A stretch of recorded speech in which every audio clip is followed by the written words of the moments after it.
अस्सलाम वालेकुम students, welcome to easy maths. आज हम एक्सरसाइज 1.2 का फर्स्ट आर्टिकल रीड करने लगे हैं। मैं आपको प्रीवियस वीडियोस में भी बता चुकी हूँ कि हमारे पास डेफिनेशंस और कॉन्सेप्ट्स को रीड आउट करना और उनको समझना बहुत इंपॉर्टेंट होता है, क्योंकि क्वेश्चन को बहुत सारे बच्चे क्रैमिंग के ज़रिए रटा मारकर जो है वो सॉल्व करना तो सीख जाते हैं कि इसके बाद ये स्टेप होगा, इसके बाद ये स्टेप होगा, लेकिन वो कभी भी उसके कॉन्सेप्ट को इंजॉय नहीं कर पाते हैं, उसकी थ्योरी को समझ नहीं पाते हैं, जिसकी वजह से उनके कॉन्सेप्ट्स वीक रह जाते हैं। तो सबसे पहले आज जो हमारा टॉपिक है एक्सरसाइज 1.2 से रिलेटेड वो है रेडिकल एक्सप्रेशन। सबसे पहले हम बेसिक डेफिनेशन रीड आउट करते हैं, फिर आपके साथ कुछ एग्जांपल्स डिस्कस करेंगे और फिर हम इस वीडियो को आगे लेकर चलेंगे। तो सबसे पहले डेफिनेशन है, if n is a positive integer greater than 1। उसने आपको पहली कंडीशन दी है कि आपने n एक पॉजिटिव इंटीजर लेना है। ठीक है, मैंने आपको बताया था प्रीवियस वीडियोस के अंदर जो मैंने डेफिनेशन के ऊपर बनाई थी, उनमें मैंने आपको बताया था कि जो इंटीजर्स होते हैं वो पॉजिटिव वैल्यूज़, नेगेटिव वैल्यूज़ और ज़ीरो को मिलाकर बनती हैं। तो आपके पास उसने कहा है अब आपने इंटीजर्स में से सिर्फ पॉजिटिव वाले उठाने हैं और उसका नाम आपने n रख दिया है। ठीक है, वो ग्रेटर देन 1 होना चाहिए। क्या होना चाहिए? ग्रेटर देन 1 होना चाहिए। And a is a real number, और a कोई भी रियल नंबर होना चाहिए। वो नेचुरल नंबर भी हो सकता है, वो होल नंबर भी हो सकता है, वो रैशनल नंबर भी हो सकता है, वो इरेशनल नंबर भी हो सकता है, बस वो रियल होना चाहिए। ठीक है, then any real number x such that x is equal to nth root of a is called nth root of a। ठीक है, यहाँ पर आपके पास एक साइन डाला हुआ है, उसके ऊपर उन्होंने छोटी सी n डाली हुई है, और यहाँ पर एक नंबर है a जिसको उसने कहा है कि वो रियल नंबर लेना है आपने। अब उसकी आगे डिटेल बताई जा रही है कि ये जो सारे सिंबल्स इस्तेमाल हुए हैं इन सबका क्या क्या नाम है। हेयर इस सिंबल को हम क्या कहते हैं? रेडिकल साइन कहते हैं। ठीक है, n is the index of radical. अच्छा, ये कुछ MCQs भी हैं, आप इनको अपने पास भले ही हाईलाइट कर लें कि अक्सर MCQs में लिखा आ जाता है आपके पास कि अगर यहाँ पर मैं कोई एग्जांपल लिखूँ कि यहाँ पर 3 और 5 लिख दूँ अंदर, तो वो कह देता है कि 3 क्या है, 3 रेडिकल है, 3 इंडेक्स ऑफ रेडिकल है, या 3 रियल नंबर है, बताएं क्या है वो। तो ये अब आप देखें कि जो यहाँ पर कोई भी पावर दी जाएगी रेडिकल साइन के ऊपर, वो हम उसको क्या कहेंगे? इंडेक्स ऑफ रेडिकल कहेंगे। A real number under the radical sign, इस रेडिकल साइन के अंदर लिखे जाने वाले रियल नंबर को हम क्या कहेंगे? रेडिकेंड। उसे क्या बोलेंगे हम?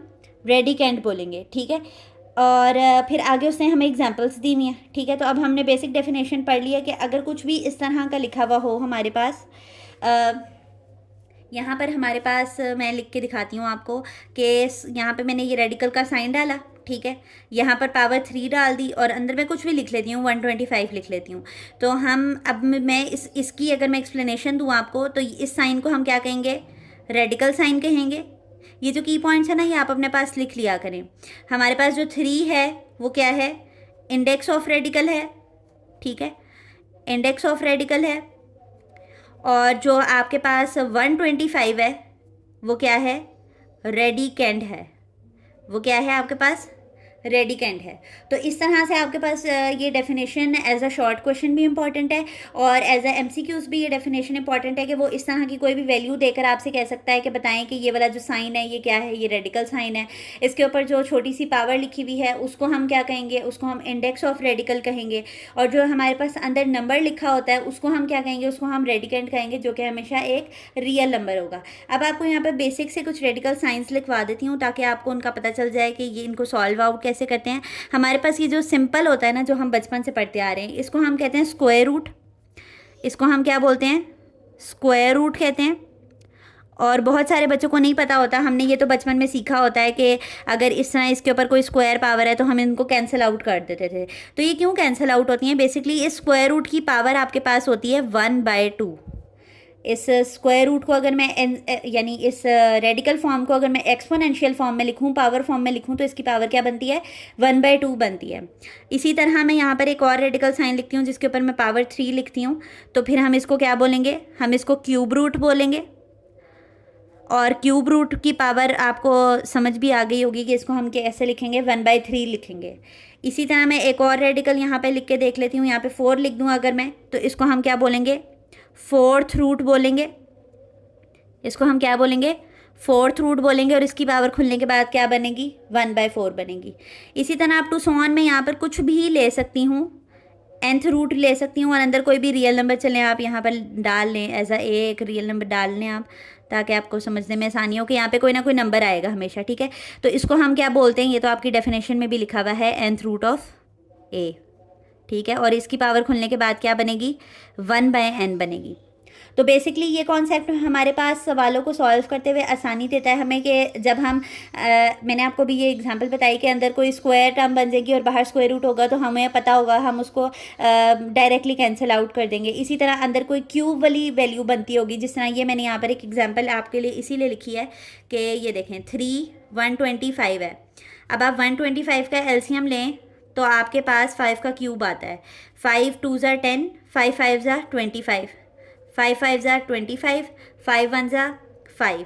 तो मैं यहाँ पर क्या लिख सकती हूँ, ये क्यूब रूट है और यहाँ पर मैं 5 की अंदर पावर लिख सकती हूँ 3। तो ये 3 और ये क्यूब रूट आपस में कैंसिल आउट हो जाएंगे और हमारे पास आंसर क्या आ जाएगा, 5। अब आपके पास इस क्वेश्चन का आंसर है कि ये जो मैंने क्यूब को क्यूब रूट से काटा है वो मैंने इसीलिए काटा है क्योंकि ये पावर क्या बनती है, 1/3 बनती है। ये बात आई है आपको समझ में। हमने डेफिनेशन भी डिस्कस कर लिया, हमने पॉसिबल रेडिकल एक्सप्रेशंस भी डिस्कस कर लिए हैं, ठीक है।